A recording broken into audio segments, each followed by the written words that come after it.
I would like to say that the unthinkable happened to Barbara Gamble and her boyfriend Vince Kinney. Not too long ago, in September 2008, Barbara gave birth to a baby girl. She was born at Ridge Meadows Hospital and they named her Savannah. Social workers for the Ministry of Children and Family Development came in and took their baby away just 22 hours after she was born. What had happened was just what the couple had feared. Ever since an article was written on the couple in the Vancouver Sun, they've been a hot topic in Canada for quite some time. The Canadian government won't allow them to take home their baby because Barbara has been classified as mentally handicapped because of her low IQ. The 27-year-old woman has been literally referred to as too stupid to parent. She met Vince Kinney back in 2003 and he took her in because she had no safe place to go. Vince had told Barbara's doctors he was unable to father children. So when she was pregnant a month later, she was surprised, and the couple realized they had a problem. Their first baby, Cheyenne, was immediately taken away. Among other reasons, the social workers said Barbara and the newborn were both tested positive for heroin, but that was false. 6 months later, the social workers admitted there was no such test. Even though the ministry knew the drug use was false, they are still preparing for a continuing custody order of Cheyenne.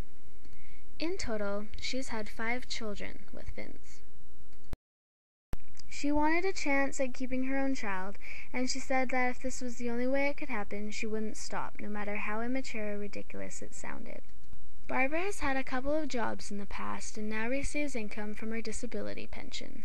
Vince has worked steadily as a security guard over the past few years, so financially speaking, they can't be that bad off, can they? They want to be able to keep at least one of their children. They want to parent and nurture a child of their own.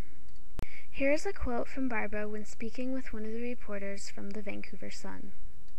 "It is horrific, all the labor, carrying and delivering a baby, and then they rip it from your arms. It's cruel. They take the baby to the special care nursery and I'm discharged later the same day." It's also very difficult for Barbara when she is told that she's a slow learner, mentally retarded, disabled, handicapped, or any of those labels. Barbara and Vince are not bad people, and because they have made their story public, the ministry has now allowed her a couple of things that she has never received before. She was allowed to keep Savannah, her latest child, overnight at the hospital and was allowed to breastfeed her. She has also been promised future contact with Savannah. Never before was she ever promised this. She has seen her other children, sure, a couple times, but that was it. Barbara never receives any updates on any of her children. No pictures, no letters, no information, no phone calls, nothing. Never before was she able to breastfeed any of them, and she's only seen all of them together once. If you haven't noticed, almost everything I've told you is supposed to make you feel sympathetic for this couple and their children. The way I was talking, I was fighting for them, and I made it seem that my opinion was something like, "Oh, for crying out loud, give them a chance already, they're loving parents." Not many things I said were against the couple. I manipulated my words and fed you sad information to make you feel sorry for them, just like the media. Or in this case, newspapers. All the newspaper articles I read to research this topic mainly focused on the parts that made you feel sympathetic. They wrote their articles to make us readers feel a certain way. Because when you put all the stuff together that is against the couple keeping a child of their own, you might just find that your opinion will change, and you just might think the government made the right choice. When Barbara was a little girl, she was abused, and she often felt left out because she always needed special help in school, as she has dyslexia. When she was 18, before she had met Vince, she moved in with a male classmate in Quesnel. She didn't know much about pregnancy at all, and she ended up getting pregnant. Barbara moved to Surrey with him, but her family warned social workers, saying she was incapable of taking care of an infant and that the man she was with was abusive. Barb then fled to Alberta to live with his family to avoid having her baby being seized, but it didn't work. Her first baby's name was Brianna, and after her baby was taken away, she went back to BC because clearly he didn't want her anymore. Barbara lived on the streets, experimented with drugs quite a bit, and got pregnant and lost her twins in 2002 due to a miscarriage.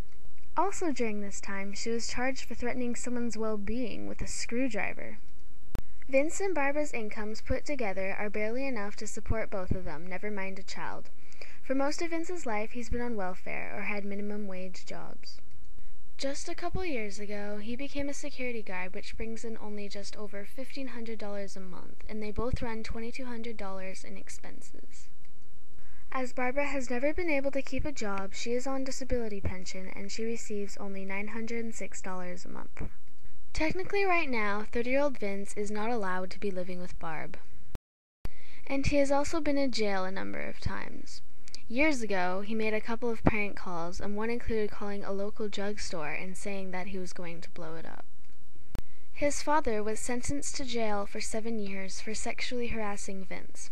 He's been in and out of foster care as a child and was known to have problems with anger and violent tantrums. He still has anger problems, and since living with Barb, he's punched a few holes in the walls.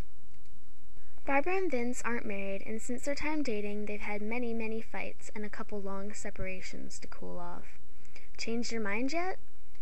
One child has fetal alcohol syndrome, which means Barbara drank enough alcohol while pregnant for it to have major effects on the developing baby. When Barbara was analyzed, she is described as emotionally immature, needy, lacking in insight, distrusting, depressive, and highly anxious. Because of her low IQ, she wouldn't be able to identify dangerous situations where the child could be harmed. Everyone who has analyzed the couple noticed serious problems and realized Barbara cannot do it on her own. She has never received a chance to prove she can or cannot successfully raise a child. But if the majority of people notice that there could be some serious harm, is it worth the risk when we could have prevented it all along? With in-home support, Barbara and Vince were told that they could handle parenting. But that costs way too much money. 10 hours a week of in-home support for 3 months would be $6,400. The couple doesn't have very good cooking skills, and they often eat out, which isn't very healthy. There have been meetings for supervised visits with their kids, but many times the couple never even showed up. The few times that they did come, Vince fell asleep at one because he was dumpster diving the night before. And remember, we're not just talking about one child here, it's 6. Now, if you knew this information while learning the depressing information about this couple, would you still think that they should get a chance to parent as much? I made my project this way so you could notice that just because you read something, it doesn't always mean it was the whole story. The couple has had a difficult past and background. She has a low IQ, they haven't been the most responsible, and they can barely afford to live themselves, never mind raising a child. Although this is a sad story, the government has made the right choice of apprehending their helpless babies at birth to prevent any potential dangers from happening to them.